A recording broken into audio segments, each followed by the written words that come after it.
사진을 찍어, 여럿이 사진을 찍어서 사진을 봅니다. 그러면 사실 내 눈에 누구만 보입니까? 내 눈에 나만 보이지 않나요? 인스타그램에 올릴 때 내가 예쁘게 나온 사진을 올려. 근데 지인이 연락이 왔어. 나 오늘 얼굴 너무 크게 나왔어. 그럼 우리는 뭐라 그러니까?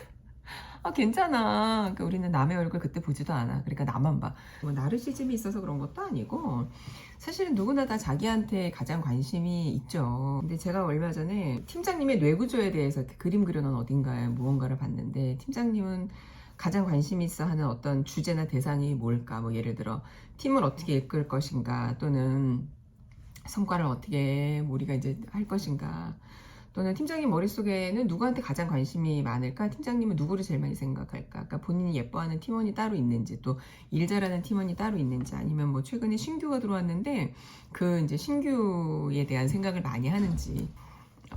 가장 정확하게 이야기를 하면 팀장이 제일 많이 생각하는 거는요, 딱 두 개인데요. 자기 성과하고 자기의 상사예요.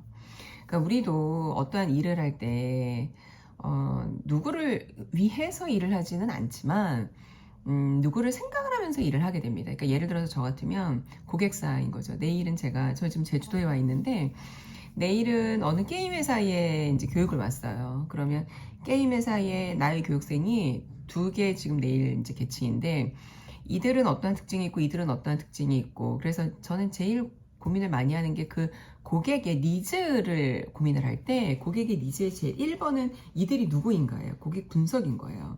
그러면 나는 나의 고객에 대해서 고민을 해. 그러면 팀장은 자기 팀원들에 대해서 고민을 하는 게 아니라 팀장은 자기 상사를 고민해요. 어디 회사를 갔는데 어떤 분이 이렇게 이제 앞에다가 뭐 갤러리워를 막 해놓은 게 있더라고. 그래서 보니까 거기에 무슨 말이 있었냐면, 과연 임원은 내 편인가? 이런 말. 근데 여러분, 임원은 절대 내 편이 아니죠. 그러니까 뭐 임원들이 정말 좋은 임원, 나의 성장을 뭐 생각해주고 나를 진짜 뭐 배려해주고 뭐 이런 것처럼 보여지지만 사실은 아니에요. 그러니까 본인들의 성과를 위해서 그러는 거. 근데 몰라, 너무 이렇게 얘기하면 좀 무인정할 수도 있겠지만 어쨌든. 자, 그래서 우리가 임원, 팀장 누구나 다 머릿속에 본인의 상사에 대한 생각을 한다. 그러면 반대로 생각을 하면, 내가 일을 할 때 내가 일반 팀원이야. 팀원이면 팀장님한테 보고를 한다, 어떠한 업무를 한다 그럴 때 항상 팀장님이 위에 보고할 때 어떻게 하면 더 유리하고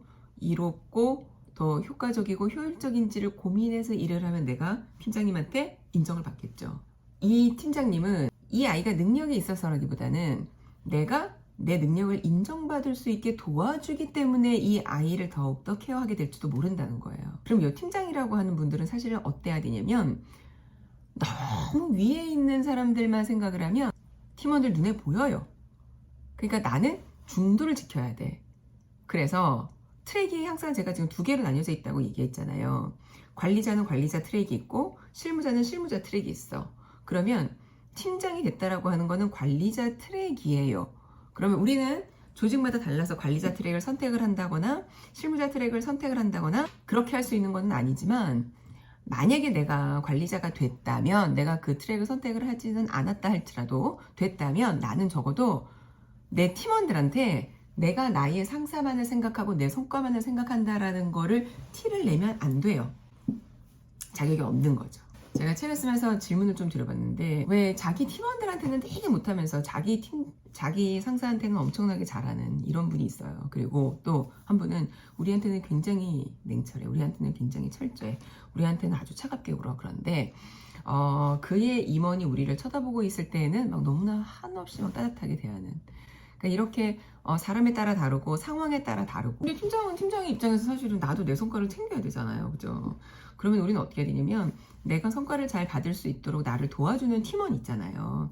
이 팀원의 공을 나의 상사에게 얘기하는 거예요. 그러니까 내가 상사한테 보고를 하는데 상사한테 인정을 받았어. 그러면 너무 감사하잖아요. 그런데 거기에서 나를 도와준 우리의 팀원이 어떤 친구들이 있다라는 걸 얘기를 해야 돼요. 그러니까 저도 항상 교육을 가요. 그런 교육 담당자분들하고 막 예를 들어 대형 교육에 50차수 이렇게 돌아가는 교육들이 있어요. 그러면 정말 이거는 뭐 출석부터 시작해서 뭐 숙소나 뭐 기타 뭐 이런 것들, 기타 뭐 필요한 교보제 이런 게 일단 숫자가 많으니까 말도 못하게 복잡하고 어렵고, 뭐 아무튼 대단한 일도 많지만 이렇게 짜자리한 챙겨야 되는 일들이 굉장히 많아요.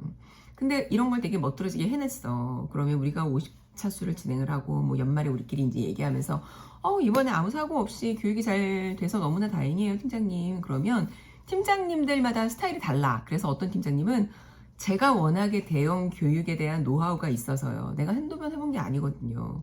이런 분들이 있고, 또는 아유, 나 이번에는 내가 좀 손 났는데 우리 팀원들이 이렇게 했어요. 자기가 이런 노하우가 있어서 했어 라고 얘기하는 것도요, 지금은 본인은 어필을 하는 시대이기 때문에 이것도 저는 좋은 거라고 봐요. 하지만 이번만큼은 저 친구가 큰 역할을 해줬어. 내가 뭐 김과장 없었으면 어떻게 이거를 했을런지, 이런 이야기도 할 줄 알아야 이게 팀장님이에요. 저는 옛날에 회사를 이제 다닐 때 제가 이제 제일 막내인데 막내 자리가 제 앞에 있잖아요. 근데 이제 어떻게 구조가 보다 보니까는 저 대리 과장님, 뭐 부장님 뭐 이렇게 있었고, 복도가 있고 제 앞이 이제 되게 뷰가 좋은 데여서 거기가 이제 그 우리 사장님 자리였었어요. 독일인 사장님. 근데 사장님이 그러면 이렇게 출근을 하다가 저한테 하이 미스리 하이 이러고 지나가요. 그리고 이제 어느 날은 뭐 예를 들어서 뭐 나한테 뭐 얘기를 좀 할 게 있나 봐. 그래서 얘기를 좀 하고 들어가. 그러면 우리 대리님이 바로 따라와가지고 사장님이 너한테 뭐래? 이렇게 물어봐요. 근데 이제 대리님만 물어보는 건 아니고 뭐 팀장님도 물어보고 다 물어봐. 근데 한 번은 대리님이 저한테 그런 얘기를 하시는 거예요. 야, 있잖아 이민영 씨, 사장님이 뭐라고 이야기를 해. 그러면 무조건 나한테 보고를 해. 우리 대리님은 본인이 사장님이 어떠한 뭐 이렇게 얘기를 했다고 해서 이 대리님은 이거를 뭐 대단하게 어떻게 의사결정할 수 있는 이런 위치에 있는 사람은 아니야. 그러면은 이 대리님이 나한테 야, 사장님이 뭐라고 얘기하는지 다 알려줘. 이거 왜 그러는 걸까? 그러니까 본인의 팀장님한테 이거를 보고하기 위한 거예요. 그러니까 팀장님한테 잘 보이려고 대리님이 그러는 거지. 그러면 팀장님은 이걸 가지고 이제 사장님한테 가서 뭐 요즘에 뭐 이런 일이 있던데 이렇게 이제 하셔야 되나요? 뭐 이러면 그거 어떻게 알았어? 뭐 예를 들어서 뭐 마치 사장님의 마음을 읽는 것처럼. 그러면은 그때 팀장이 잘나서 팀장이 정말 똑똑해서 이렇다라기보다는 사실은 알게 모르게 우리 대리가 어디선가 이야기를 들었는데 우리 대리가 어떠한 업무를 처리하면서 이걸 저한테 얘기해 주더라고요. 이런 것도 있어야 더욱 올인하는 이런 팀원이 됩니다. 팀장은 누구를 위해서 일하나? 팀장은 자기 상사를 위해서 일하죠. 성과 잘 내려고 하는 거 저는 너무나 이해되는데 모두가 다 상사를 생각을 하고 모두가 다 상사에게 인정받기를 원합니다. 그러면 모두가 다 상사에게 인정받기를 원할 때 나를 도와주는 이들이 계속적으로 나를 도와주게 하려면 이들의 공을 앞세워야 된다. 이들의 공을 인정해야 된다. 이게 팀장 리더십의 여러 가지 중요한 어떤 역할 중에 하나가 됩니다.